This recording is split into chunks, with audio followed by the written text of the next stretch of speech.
If you can still forgive someone after 60, you're stronger than most. Because by that age, forgiveness isn't just a choice. It's a weight, a quiet, daily decision to let go of what you once held so tightly. It's a softening, a breaking open, a gentle surrender of the need to be right. And it doesn't come easily. Not after years of gathering hurts. Not after decades of misunderstandings, of words left unspoken, of moments forever frozen in memory. Because the older we get, the deeper the roots of resentment can grow. The sharper the edges of past betrayals. The more personal the wounds feel, because they come not just from strangers, but from those we once loved, trusted, and shared our lives with. But if you can still do it, if you can still find a way to release the old knots in your heart, you're stronger than most. Because forgiveness at this stage of life is not about letting someone else off the hook. It's about freeing yourself. It's about untangling the threads of your own heart so you can live the years you have left without the weight of yesterday. This is a story about those who found the courage to forgive, not just for others, but for themselves. And it starts with a question. What's the oldest grudge you still carry? If you feel safe, share it in the comments below. Sometimes just naming it is the first step to letting it go. The first knot. Eleanor's story. Her name was Eleanor. She was 74 when I met her. A small, wiry woman with bright eyes and a voice that crackled like a well-worn radio. She had lived alone for almost 30 years, her only company a grumpy tabby cat named Arthur. A creature as stubborn as she was, with a scar over one eye and a tendency to swipe at anyone who came too close. "People think I'm bitter," she told me once, sipping her black tea on her front porch, the wood creaking beneath her old wicker chair. Maybe I am. Maybe I earned it. She had been married once, to a man named Harold. Tall, sharp-witted, always quick with a joke. They had been the kind of couple that people admired from a distance, but rarely understood up close. He left her in 1982, walked out one morning without a word, and never came back. Eleanor never remarried, never moved, never changed the locks, the same creaking door, the same fading wallpaper, the same chipped dinner plates. "I waited for him to walk back through that door," she said, her eyes fixed on the rusted hinges. "For 5 years, I set the table for 2. For 10 years, I kept his shoes by the door. For 20 years, I left his side of the bed untouched." When I asked her if she had ever forgiven him, she just smiled, a small, crooked thing. "I tried," she said, "but I couldn't find the words." Then one spring morning, while sorting through the attic for a yard sale, she found a box in the corner. It was covered in dust, tied with a brittle piece of twine. Inside, she found old letters, some yellowed with time, some still sealed, others torn open in haste. At the bottom of the box, beneath a stack of faded postcards and crumbling envelopes, she found a postcard from Harold, dated 6 months after he left, postmarked from a small town in Maine. It read, "Eleanor, I'm sorry. I wasn't strong enough. I hope you find someone who is. H." She had never seen it before, had never read those words. For the first time in decades, she cried for him. It was a sound Arthur had never heard before, a deep, wrenching sob that seemed to shake the old walls, echoing through the empty halls like the ghost of a forgotten song. And when the tears stopped, when the house fell silent again, she whispered into the empty room, "I forgive you." Sometimes, that's all it takes. A quiet moment, an old letter, a long-held breath released into the air. And in that moment, Eleanor said she felt lighter, like the knot in her heart had finally come undone. She kept the postcard, framed it, placed it on her bedside table, next to the lamp she never bothered to replace.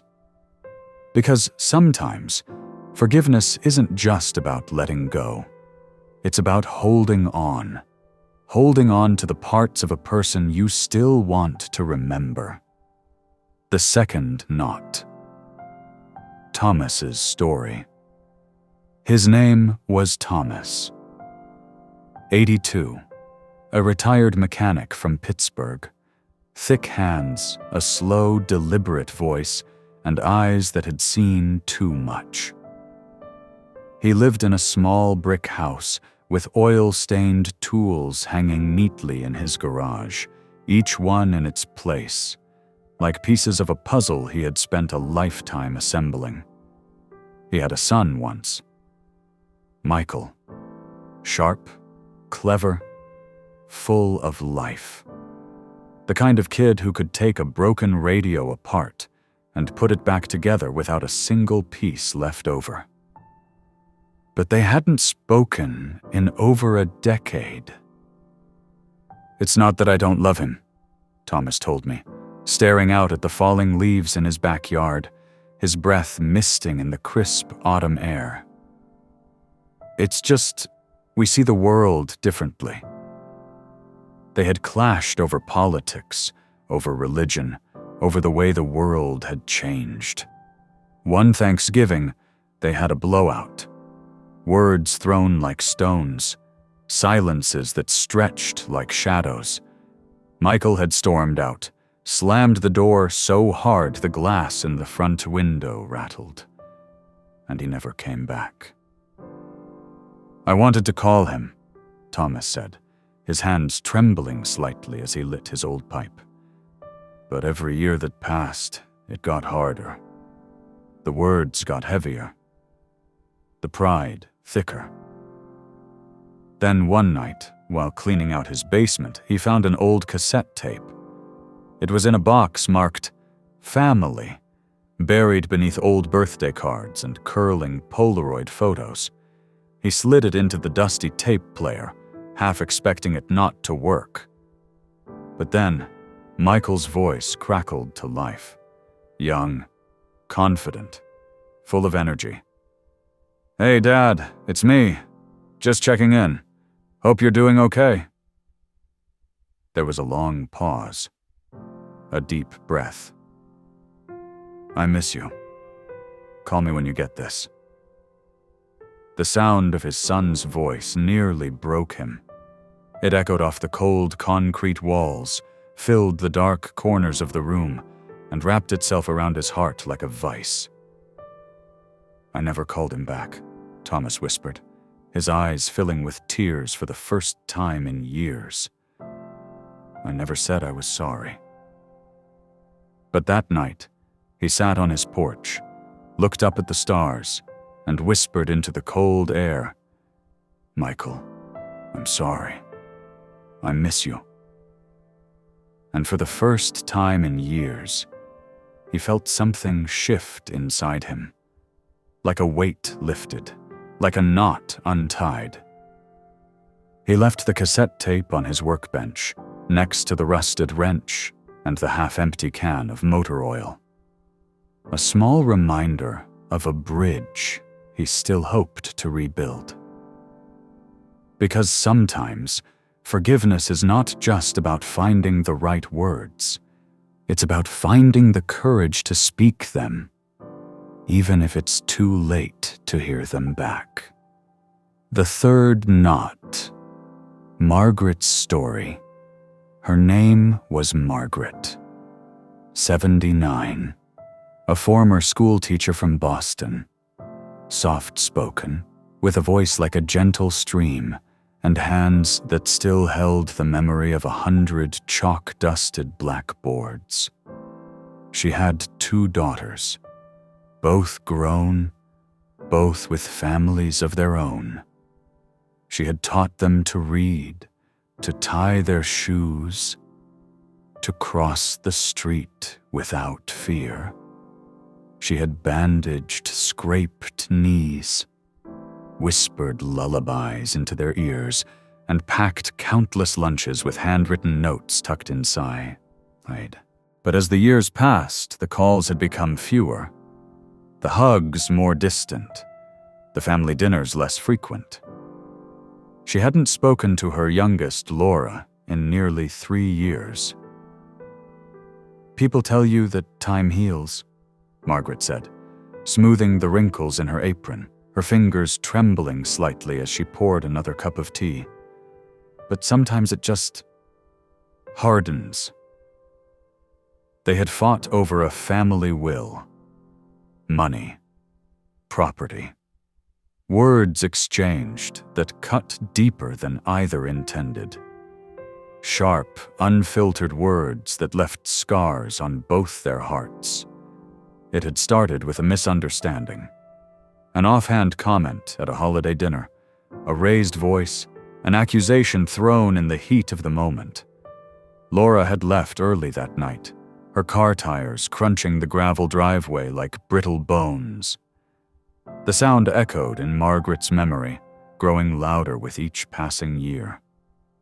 For a while, Margaret had told herself it was Laura's fault, that it was her daughter who had pulled away, that she was the one who had closed the door.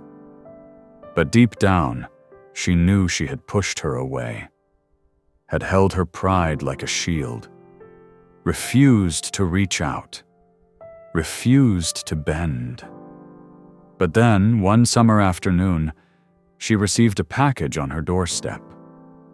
It was wrapped in brown paper, tied with a fraying piece of twine, the kind Margaret used to keep in her kitchen drawer for bundling newspapers and tying up loose ends. Inside was a framed photograph. It was of her and Laura, laughing together on a beach years ago.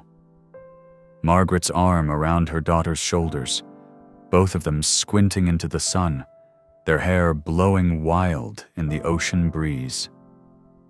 And beneath it, Laura had written in small, careful script, "Mom, I miss this. I miss you." Margaret felt her chest tighten. Her eyes filled with tears, blurring the edges of the photograph, turning the past into a watercolor painting.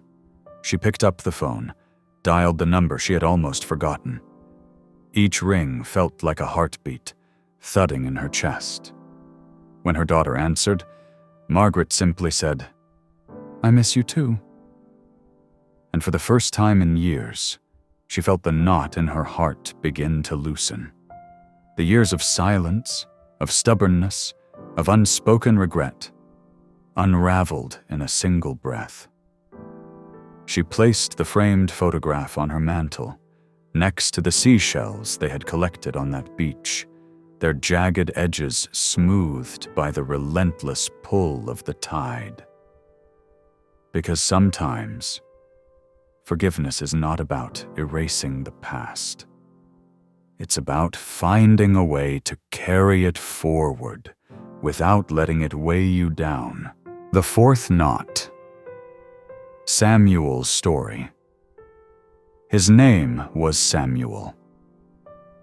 84, a former soldier, a man with rough hands and a quiet, steady gaze. He had the kind of presence that could still a crowded room, even in his old age.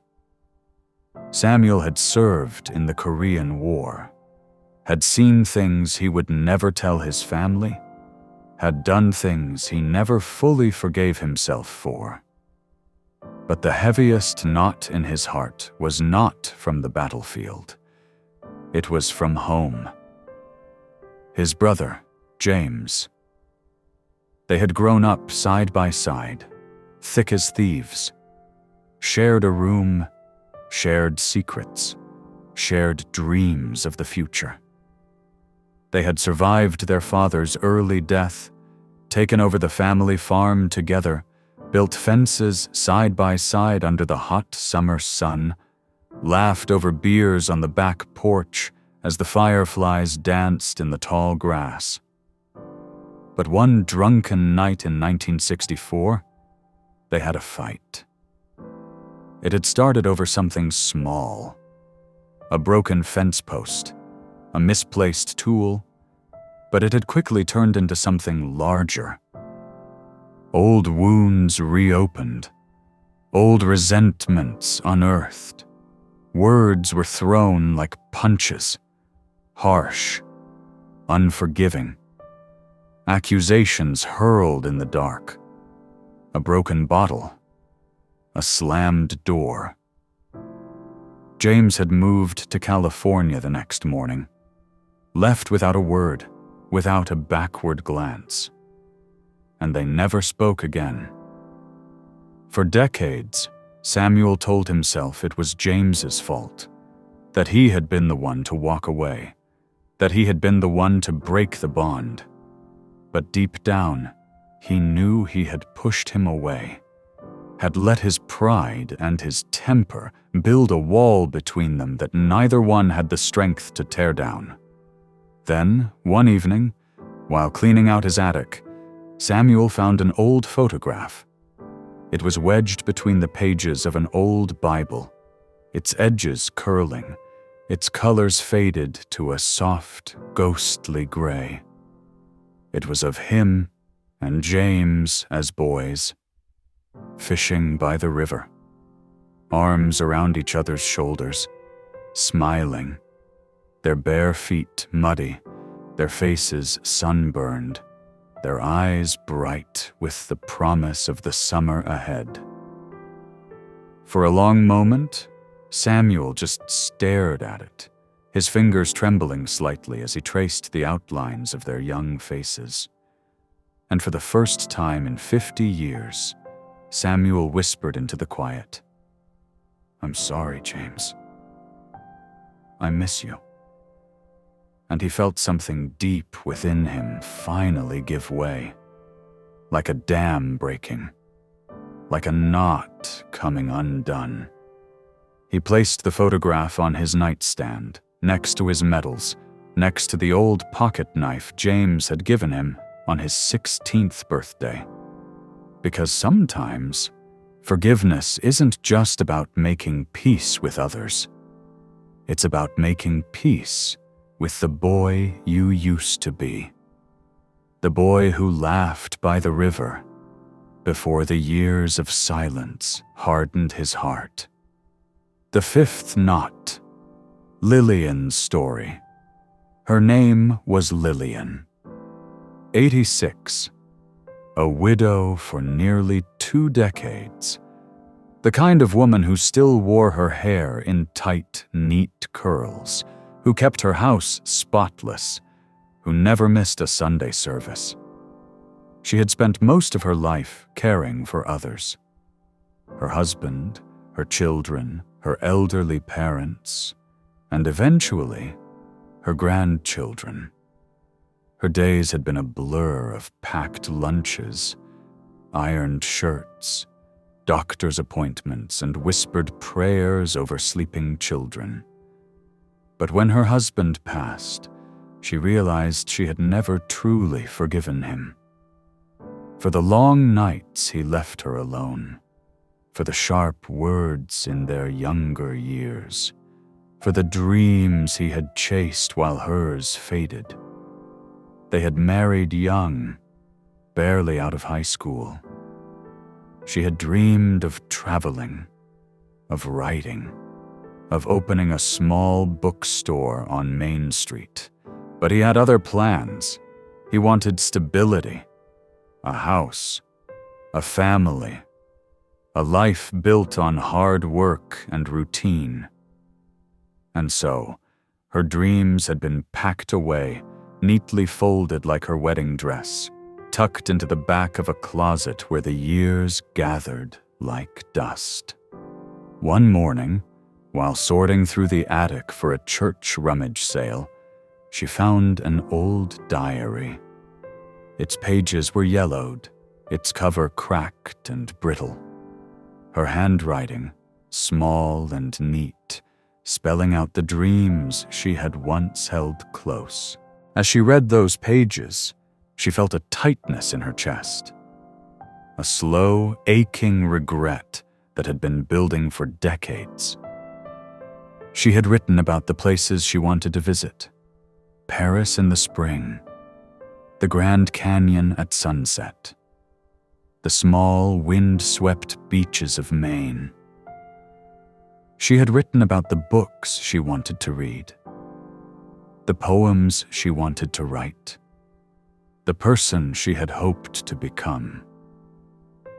And she realized, with a quiet, shattering certainty, that she had given those dreams up, had let them slip through her fingers like sand through an hourglass. For a long moment, she sat on the attic floor, the diary open in her lap, her tears soaking into the brittle pages. And then, in a voice that cracked like an old wooden floor, she whispered into the quiet, "I forgive you, and I forgive myself." She closed the diary, placed it back in the box, and carried it downstairs. She put it on her bedside table, next to the framed photo of her husband in his army uniform, next to the seashell she had picked up on their honeymoon in Florida, next to the Bible with his initials embossed on the cover. Because sometimes, forgiveness is not just about letting go of the past. It's about letting yourself remember it. Not just the hard parts, but the beautiful ones too. And that night, for the first time in years, Lillian sat down at her old desk, picked up a pen, and wrote a letter to herself. "I forgive you for the dreams you put away, for the adventures you never took, for the words you never said. I forgive you, and I hope you find peace." She placed the letter in the same box next to the diary and closed the lid. Because sometimes the hardest person to forgive is the one you see in the mirror. The sixth knot. Walter's story. His name was Walter, 88. A man with a strong jawline, thick silver hair, and eyes that had seen too many winters. He had once been a builder, the kind of man who fixed things, made them strong, made them last. He had built houses, bridges, even a small church in his hometown. His calloused hands had shaped beams, poured foundations, and hammered nails into the bones of countless buildings. But there was one thing he never fixed: his own heart. Decades ago, he had a falling out with his younger brother. A sharp, bitter argument that left scars on both their hearts. It had started small. An unpaid debt, a broken promise, a misunderstanding that had snowballed into something much larger. They had shouted at each other in the workshop behind Walter's house, their voices echoing off the metal walls, their words sharp as the nails scattered across the workbench. "I don't owe you anything," Walter had shouted, his face flushed, his hands clenched into fists. "I've carried this family for years. I've given up my dreams for this." And his brother, eyes wet with anger, had thrown his work gloves to the ground, turned on his heel, and walked out into the blinding afternoon sun. Years passed. Decades. Silences that stretched like bridges left uncrossed. Holidays spent apart. Birthdays missed. Grandchildren who never met their uncles. Walter had built houses, churches, and even a small library in his hometown. But he had never rebuilt the bridge to his brother. And then, one winter morning, he received a letter. It was from his brother's son. "Uncle Walter, Dad passed away last week, but he spoke of you often. He missed you. I thought you should know." Walter held the letter for a long time, staring at the words, feeling the years between them. He sat down at his kitchen table, the same table where he and his brother had once played cards, shared beers, and planned their futures. He stared at the empty chair across from him, the morning sun casting long shadows across the worn wood. And that night, he whispered into the quiet, "I forgive you, brother. I hope you found peace." And for the first time in decades, he felt something inside him shift, like the last knot finally coming undone. He folded the letter, placed it in his toolbox, next to the hammer his brother had given him for his 40th birthday, next to the rusted nails and the worn-out measuring tape. Because sometimes, forgiveness isn't just about the words, it's about the silence that follows them, the empty chair at the kitchen table, the echoes of a brother's laughter that still linger in the walls of an old workshop. The seventh knot, Rose's story. Her name was Rose, 91. A quiet woman with a sharp mind and eyes that still held the spark of youth. She had outlived her husband, her 2 sisters, and most of her closest friends.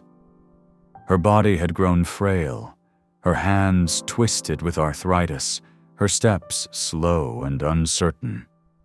But her mind remained sharp, her memories clear, her voice steady. But the heaviest knot she carried was the one she had tied around her own heart. It was a knot of self-blame, of guilt, for the years she had spent not truly living, for the dreams she had tucked away. She had been a dancer once, had spun across wooden stages in the arms of men who whispered promises into her ear, had worn dresses that twirled like the petals of a rose, had felt the lights warm on her skin, the music vibrating through her bones. But then came marriage, children, a mortgage, the slow, steady erosion of her youth. She had given up the stage, traded her dancing shoes for sturdy, sensible flats, traded her dreams of travel and adventure for diapers and dishwater. She had raised 3 children, cooked thousands of meals, folded mountains of laundry, and whispered a million good nights into the darkness. But in the quiet hours, when the house was still and the shadows stretched long across the walls, she felt the weight of all the dreams she had left behind. One evening, she sat by her window, watching the rain streak down the glass. The streetlights outside cast long, shimmering reflections on the wet pavement, like the blurred memories of a life half-lived. And she whispered into the empty room, "I forgive you, Rose, for all the years you hid, for all the chances you didn't take, for all the love you kept to yourself." And in that quiet moment, she felt something deep inside her unravel, like the final knot finally coming undone. The next morning, she pulled her old record player out of the closet, blew the dust off the cracked plastic lid, and placed a scratched vinyl record on the turntable. The music crackled to life, the notes warbling slightly, the melody familiar and bittersweet. And for the first time in decades, Rose danced. Her steps were slow, her movements stiff, but her heart light. She closed her eyes, let the music wash over her, let the years fall away like dry autumn leaves. Because sometimes, forgiveness isn't just about letting go of others. It's about letting go of the person you used to be, the person who gave up too easily, the person who forgot how to dance. Forgiveness is a strange thing. It's not a single act, not a single moment. It's a journey, a slow, steady unraveling of the knots we have tied around our hearts. It's a whispered apology to a brother long gone, a framed photograph on a bedside table, a cassette tape left on a workbench, a diary returned to a dusty box in the attic, a dance in an empty living room. It's the echo of a voice you haven't heard in decades, the weight of a postcard held in trembling hands, the feeling of a chair pushed back from the table, a door left open just a crack, a light left on in the hallway. Because to forgive is to untangle the threads of your own story, to make peace not just with others, but with the person you used to be, the person who loved and hurt and lost and still found the strength to keep going. And if you are still here, listening to these stories, perhaps you have a knot of your own, a regret you have carried for too long, a grudge that has wrapped itself around your heart, tightened with each passing year. Maybe it's time to let it go. Because in the end, we are not just the grudges we hold. We are the moments we choose to forgive, the memories we choose to keep, the people we choose to hold close. So if you have a knot of your own, if you have a name you whisper into the darkness, a letter you never sent, a call you never returned, know this: it's never too late to untie it, to whisper into the quiet, "I forgive you." And maybe, if you're brave enough, to whisper, "I forgive myself." Because that, more than anything else, can set you free. Thank you for being here. And if this story touched something in you, share a line or a memory in the comments below. You never know who might need to hear it.